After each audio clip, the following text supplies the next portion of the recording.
everything. It was crumbling. Tupac died, Suge got locked up, Snoop left. So the empire was falling, it was crumbling. That's how I sum it up. The empire crumbled after Pac got killed and Snoop left and Suge got locked up. All those elements made. Y'all, the streets were not playing when they said that 2024 was going to be the year that we see more and more celebs getting exposed. Because listen, there has been so much going on that it's kind of hard to keep track of it all. And just when we thought that it couldn't get any worse, rapper Lady of Rage, Miss Rough and Stuff with the Afro Puffs herself, stepped into the situation and had tea for days on how her career was ruined by everybody at Deathrow Records, including Mr. Suge Knight, Snoop Dogg, Dr. Dre, and even Tupac. Yeah, Lady Rage is not holding back because she came to spill some tea. And listen, she spilled every single last drop of that tea. What was the effect on Death Row when Tupac joined them? How did things change? Things, in my opinion, changed. It was a little more friction to me. Because Pac was adamant about his beliefs and adamant about things he felt and who he felt did wronged him and things of that nature.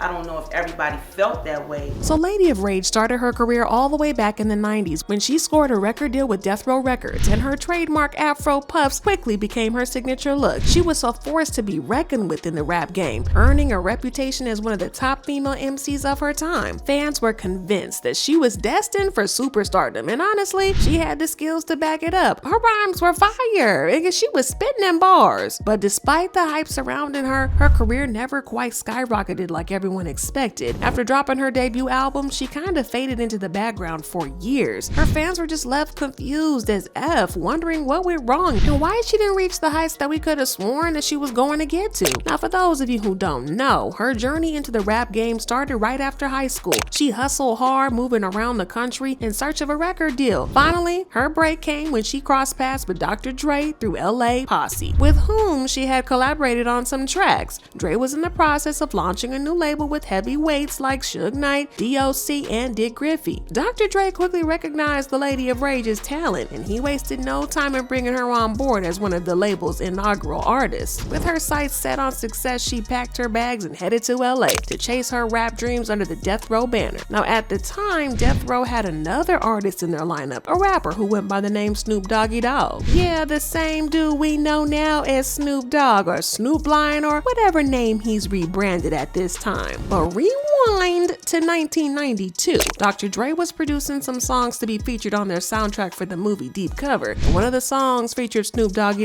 That's when folks really started tuning into him, and his talent was clear from the start. He also recorded another soundtrack for the movie With Rage, but for some reason the song didn't make the final cut for the movie. Now, to be fair, Dr. Dre and Suge Knight had some big plans for Rage, or at least they did in the beginning. The idea was to drop Dre's solo album first, then have Lady Rage follow up with hers. She was already cooking up ideas for it, calling it Eargasm, and having a pretty clear vision of what she wanted it to be. But unfortunately for her, her album didn't see the light of day for quite some time. At first, things were going on schedule as planned because back in 1992, Dr. Dre dropped his album The Chronic. Let me tell y'all, that album is a classic game changer. Even after 3 decades, that album still hits hard. I mean, it's been certified platinum 3 times by the RIAA. Yeah, y'all, I mean serious achievement. Now, Dr. Dre did throw Lady of Rage a bone by featuring her on the album, hoping to give her a boost in visibility among the fans. And yeah, it kinda worked, but let's be real, she got overshadowed again by none other than Snoop Dogg, who has also been dropping verses on the tracks because he was featured on The Chronic too. Now, Snoop's feature blew up so big that the label decided to bump him up in the album release ahead of Rage's. And honestly, that move raised some serious eyebrows because it was a bit unfair. I mean, come on, a deal's a deal, right? They should have just tossed their agreement out the window because Snoop was more popular at the time. Sure, I get it, they saw a golden opportunity with Snoop, that he was a hot stuff, and there was no denying that. And his album practically sold itself, so they wouldn't need to lift a finger on promotion. But let's not forget about Rage, because it's not like she was an unknown rapper or a new face in the industry. She was carving out her own lane, and her feature on Dre's album had folks talking and had people praising her all over. I think that with creative promotion, her album would have have been a hit, but the label didn't want to put in the work, especially when they could have had an easier time with Snoop's album, which, as I said, would require less promotion. But anyway, Snoop's album dropped in 1993, and that thing blew up. It was certified platinum in 1994, and it has now been certified 4 times platinum. And this success of this album meant that the Lady of Rage's album was even lesser importance to the label. Now, according to her, the most hurtful thing about all the delays was that she was never given a reason for them. Speaking to Dub CNN in 2007, she said, "When I came, they told me they were gonna do Dre's album, and my album was gonna be next. After The Chronic came out, Snoop blew up, so there was like, Snoop's album is gonna be next, and your album is gonna be after his." It just kept getting pushed back, and I don't know what the reasoning was behind that, but that's how it was. I don't know if it was a female thing or an ego thing or what, but it just didn't happen when it should have happened. Y'all, talk about a messed up situation, but hold on to your hats because it's about to take a turn for the worse. In 1994, she dropped Afro Puffs, featured on the Above Rim soundtrack, and it blew up. Y'all would think after that the label would be all over trying to push her album out, right? I mean, that's the excuse they used for putting Snoop ahead of her. But no, instead of focusing on her, they shifted gears to work on a project for the Dog Pound. Now, mind you, Rage was the one in the spotlight at the time, thanks to the success of Roughin' Stuff with her Afro Puffs. Hey, go on with your bad self. So them not releasing her album was a slap in the face. It should have been crystal clear that they were just stringing her along because there was no need for the label to push back her album twice. And just when she thought that things couldn't get any worse, Deathrow went and signed none other than Tupac himself. Now, don't get me wrong, I'm not about to disrespect Tupac. I mean, he's one of the goats of rapping hands down, but his arrival at Deathrow just made things even more complicated for Rage, and it was another red flag waving high in the air. So here's the scoop. When Tupac got signed to Deathrow Records, he was actually behind bars, chilling on Rikers Island for some messy charges. But Suge Knight wasn't about to let a thing like prison walls stop him. Nah, he shelled out a whopping $1.4 million to get Pac out of jail while they waited for his appeal hearing. Now that's some serious money to be dropping, especially when there's no guarantee the appeal would even go through. For all he knew, Tupac might have been going back to prison if the appeal fell through.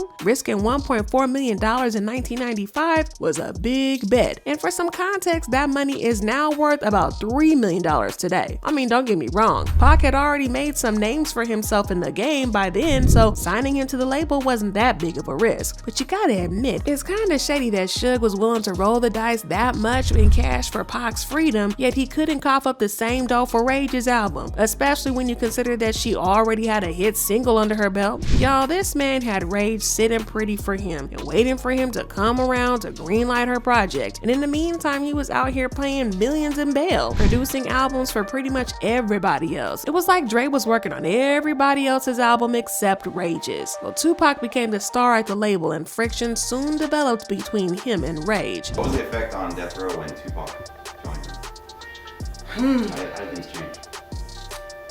Things, in my opinion, changed. It was a little more friction to me. After years of grinding and pushing for her album, the label finally threw her a bone and greenlit her album. This may seem like some good news, but let me tell y'all, it wasn't the good news that she was hoping for because it came with a major L. See, the timing couldn't have been worse for dropping her album Eargasm. Dre was jumping ship from the label, and that meant her whole project got tossed in the dumpster. He was the one who had worked on producing the album, so when he left, he decided to take the album with him. I mean, just think about it. She had been pouring her heart and soul into Eargasm for years, only to have it go up in smoke because Dre was the brains behind the operation, and he packed things up. That's terrible, right? She said that was Dre's whole project. He came up with the title and everything. He had the concept and his vision of that. Once he left, all that left with him. So this meant that she had to start working on another album from scratch. But if that wasn't bad enough, Tupac was unalived in Las Vegas in a drive-by. Suge went to prison, and Snoop left the label himself, y'all. An absolute mess. Well, she didn't have any support on her album, and this was what made it so difficult for her. She said, "I didn't have the conductor, and I didn't have the same help that everyone else had when it was time for their albums to be produced. Everybody came in and contributed for The Chronic, Doggy Style, and Dog Food. Everybody came in for the Above the Rim, and Murder Was the Case. When it was my turn, it was just me. I second-guessed myself. I have the highest confidence in my lyrics, but when it came to formatting and the sound, I depended on somebody else for that." Now, as you can expect, her album titled Necessary Roughness didn't perform as well, well as it could have if it had been released at the right time with the proper support. By this time, she was already sick and tired of things and had to be released from her contract, but the label said no for reasons that are only known to them. Well, after her contract ended, she left the label. She tried to get back in the game, but nothing worked out for her, and that was pretty much the end of her career. Sure, she's released a couple of mixtapes, but none of them found success, and she is now holding everybody at death row responsible for her career flopping, claiming that they mismanaged her and strung her along for years. Well, the fans have taken a particular interest in Miss Lady of Rage, and they have not forgotten her afro puffs, and fans are on her side. They've been saying stuff like she didn't want to get involved in the East versus West or a bad boy beef at death row. She just wanted to rap, and Suge wasn't trying to hear that. Death Row dropped the ball on Rage. They should have come out with her album when Above the Rim soundtrack came out in '94 instead of releasing it in '96, I think. And they should have dropped her album simultaneously with Snoop's. Puff Daddy did the same with Craig Mack and Biggie. Even Def Jam put Redman and Method Man out as a duo because they were both popular in their own right. So there was no excuse why they couldn't push her since she has so much talent and so much buzz around her career. But what do y'all feel about this? Y'all remember Lady Rage, right? Do you feel like she's right about how everyone at Death Row messed her up? Or do you think that she's done this all to herself? Drop your thoughts and comments below and then check out this next video.